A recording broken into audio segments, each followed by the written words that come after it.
और चलिए बुलेटिन की शुरुआत करते हैं इस वक्त की सबसे बड़ी और दुखद खबर के साथ। सत्तारूढ़ पार्टी के वरिष्ठ विधायक भंवरलाल शर्मा का निधन हो गया।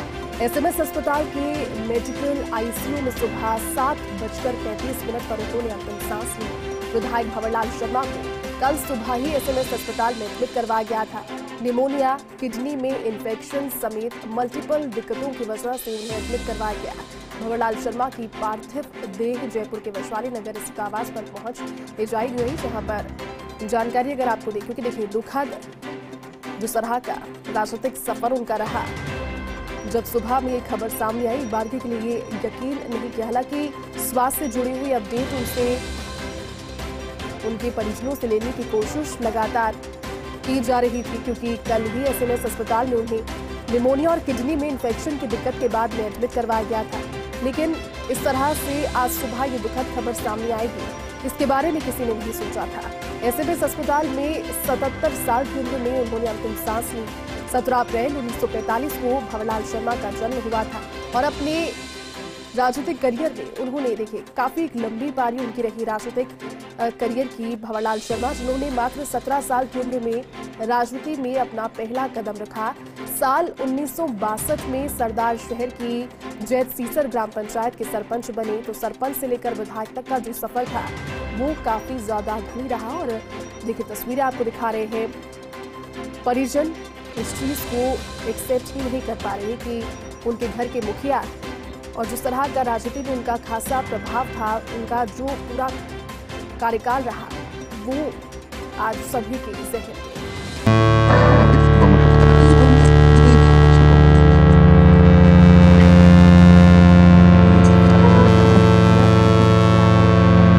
फिलहाल और ज्यादा जानकारी के साथ हमारे सहयोगी दिनेश तिवारी हमारे साथ में भंवरलाल शर्मा के आवास के बाहर से लाइव जुड़ चुके हैं। दिनेश, काफी दुखद खबर थी, आज सुबह की शुरुआत इस खबर के साथ हुई। जिस तरह से राजनीतिक कद उनका रहा, लोग अभी भी इस चीज को मान नहीं पा रहे कि वो हमारे बीच में नहीं रहे। क्या और जानकारी आप देंगे?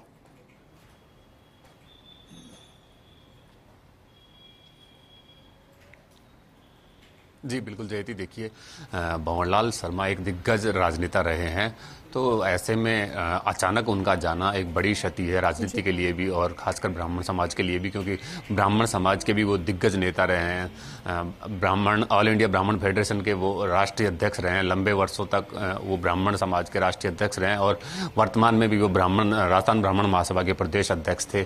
और पूरी बात यह है कि अचानक वो एक दिन के लिए वो बीमार हुए। कल सुबह उनको एसएमएस अस्पताल में भर्ती करवाया गया और आज सुबह अचानक वो उन्होंने अपना शरीर छोड़ दिया, अंतिम सांस ली। तो लोगों के लिए एक बहुत बड़ी दुखद है कि इस तरह अचानक बिल्कुल शॉर्ट टर्म में ये सारा घटनाक्रम हुआ और उन्होंने अपनी अंतिम सांस ली। लेकिन ये राजनीति के लिए भी एक बड़ी क्षति है कि एक दिग्गज राजनेता का अचानक चले जाना लोगों के लिए बहुत बड़ी क्षति माना जा रहा है। मुख्यमंत्री अशोक गहलोत ने भी आज भी उनके परिजनों की फोन पे कुशलक्षेम पूछी है, गोविंद सिंह डोटासरा ने फोन पे कुशलक्षेम पूछी है और मुख्यमंत्री अशोक गहलोत उनकी बीमारी को लेकर काफी सक्रिय रहे हैं। कल भी वो एसएमएस अस्पताल में उनसे मिलने गए थे।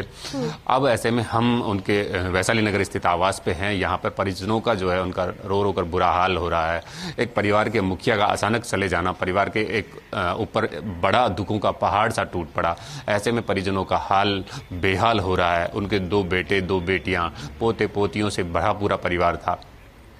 ऐसे में भंवरलाल शर्मा के परिवार के ऊपर से अचानक एक मुखिया का साया हट जाना बड़े दुखद घटना है।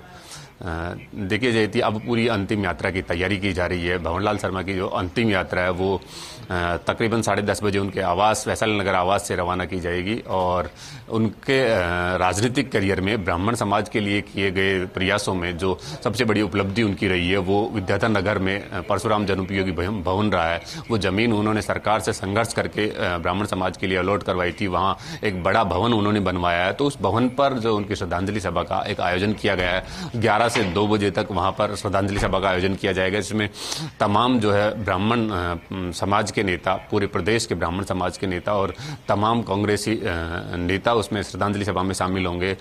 जिस तरह मुख्यमंत्री अशोक गहलोत और गोविंद सिंह डोटासरा ने भी फोन करके ये जानकारी ली है, तो एक संभावना रोकना चाहेंगे क्योंकि हमारे सहयोगी विकास भी इस वक्त हमारे साथ फोन लाइन पर जुड़ गए। विकास, आज की सुबह काफी दुखद खबर लेकर आई।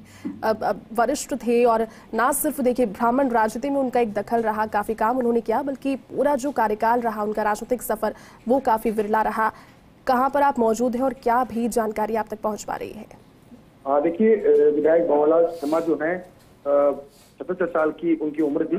वयोवृद्ध कांग्रेस के विधायक थे जिनका SMS अस्पताल जिसमें मेडिकल ICU में उनका ट्रीटमेंट चल रहा था। हम आपको बता देंगे कल सुबह भंवरलाल शर्मा जो है उनको SMS अस्पताल में लाया गया था। निमोनिया जो है बिगड़ा हुआ था, उनके चलते उनको अस्पताल में भर्ती कराया गया था। और जब वो देखते हैं जैसे सब ये मान के चल रहे थे कि उनको रिकवर कर लेंगे, लेकिन जैसे उसका मेडिकल बोर्ड गठित किया गया उनके लिए पूरे ट्रीटमेंट के लिए, और ट्रीटमेंट का मेडिकल बोर्ड गठित करने में जब चिकित्सकों ने ट्रीटमेंट शुरू किया तो उनके काफी मल्टीपल इश्यूज थे। किडनी में इन्फेक्शन था, साथ में निमोनिया काफी बिगड़ा हुआ था, लंग्स में इन्फेक्शन थे। तो लगातार जो चिकित्सकों ने पूरा एक SMS अस्पताल है डॉक्टर अचल शर्मा, उन्होंने पूरा मेडिकल बोर्ड गठित किया। मेडिकल बोर्ड गठित होने के बाद में उनकी हर संभव प्रयास किए गए। कल रात को मुख्यमंत्री अशोक गहलोत भी SMS अस्पताल पहुंचे थे। वहां पहुंचकर उनके जो पुत्र है उनसे उनकी कुशलक्षेम जानी थी। देखिए, भंवरलाल शर्मा जो है कह सकते हैं एक अलग पहचान रखने वाले विधायकों में से थे। तकरीबन उनका अगर बात करें राजनीतिक कैरियर बहुत लंबा उनका सफर रहा है। राजनीतिक कैरियर उनका बहुत लंबा रहा है। 77 साल की उम्र उनकी रही है और कह सकते हैं उनको 7 बार के विधायक रहे। राजस्थान ब्राह्मण महासभा के अध्यक्ष भी रहे और एक ब्राह्मण चेहरे के रूप में पहचान जो है भंवरलाल शर्मा की थी। आज सुबह बहुत ज्यादा उनकी हालत खराब हो गई थी। ने CPR दिया और 7:35 पर मेडिकल ICU में उन्होंने अंतिम सांस ली। चलिए विकास, बहुत बहुत शुक्रिया तमाम जानकारी के लिए। और हमारे साथ भी पॉलिटिकल एडिटर भी जुड़ चुके हैं, योगेश जी हमारे साथ में। योगेश जी, देखिए आज की सुबह दुखद खबर के साथ कांग्रेस के वरिष्ठ विधायक और दिग्गज नेता पंडित भंवरलाल शर्मा का निधन हो गया। जो उनका राजनीतिक सफर रहा वो काफी लंबा सफर रहा और 7वीं बार विधायक थे। कहां से आप आज के जो प्रतिक्रियाएं हैं उनकी, क्योंकि दिन की शुरुआत जब इस खबर के साथ हुई, क्या कहेंगे इसको लेकर? देखिए, जैसे लंबे समय से बीमार थे भंवरलाल शर्मा। ये कहा जा सकता है कि शेखावाटी के सत्तावर ब्राह्मण नेता, राजस्थान ब्राह्मण महासभा के संरक्षक अध्यक्ष, अंतर्राष्ट्रीय ब्राह्मण महासभा के वो अध्यक्ष रहे और इसके साथ ही ब्राह्मण नेता के तौर पर उनकी राजनीति के वो चाणक्य कहलाए मन थे। वो के साथ ही कई दलों में रहे, न केवल एक दल। वो जनता पार्टी से विधायक बने, वो कांग्रेस से विधायक बने, वो निर्दलीय भी चुनाव जीते और सरदार शहर उनका गढ़ था। राजस्थान की राजनीति में भंवरलाल शर्मा को कहा जा सकता है कि वो सरकार बनाने और सरकार गिराने दोनों उनकी एक अलग कौशल और बुद्धि के लिए जाना जाता था। अभी बीते दिनों इसी सरकार में जब बाड़ेबंदी हुई तब भंवरलाल शर्मा सर के उस कैंप में थे जब से वो सचिन पायलट की अगुवाई में था और वो तरह से कहा जाए तो मुख्यमंत्री बदलने के उस कैंप की अगुवाई कर रहे थे। और लेकिन और आपको ध्यान होगा कि एक विवादित ऑडियो भी सामने आया जिसमें वो चंद्र सिंह शेखावत से बात कर रहे थे। लेकिन जब सरकार बचाने की बात आई तो सबसे पहले भंवरलाल शर्मा खुद ही मंत्री के पास आए और अशोक गहलोत से मिले और उसके बाद पूरी पिक्चर बदली। तो ये कहा जा सकता है कि राजनीतिक नफा नुकसान गुणा भाग, इसमें उनको महारत हासिल थी। और ये कहा जा सकता है कि वो उनके यहाँ पर उनके घर के दरवाजे हमेशा खुले रहते थे। कार्यकर्ता ये मानता था कि भंवरलाल शर्मा के पास जा रहे तो काम होगा, चाहे वो सामाजिक कार्यकर्ता हो, चाहे उनके क्षेत्र का हो।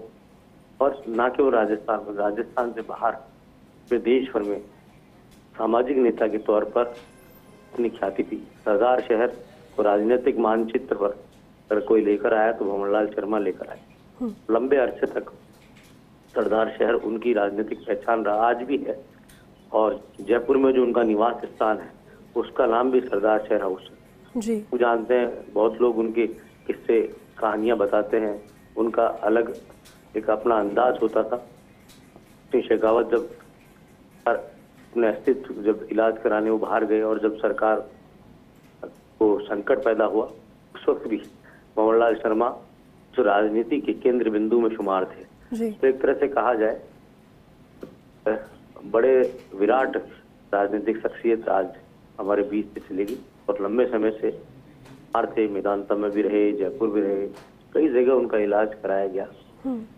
कुछ समय पहले जब राज्यसभा का चुनाव था, तो ध्यान होगा कि वो सब आए थे वोटिंग के लिए। हालांकि उनका वोट वो नहीं डाल पाए थे, लेकिन वो खुद व्हील चेयर पर पहुंचे थे और तबीयत तभी से खराब लग रही थी। मेरी मुलाकात उस वक्त उनसे हुई थी। अक्सर बिल्कुल योगेश जी।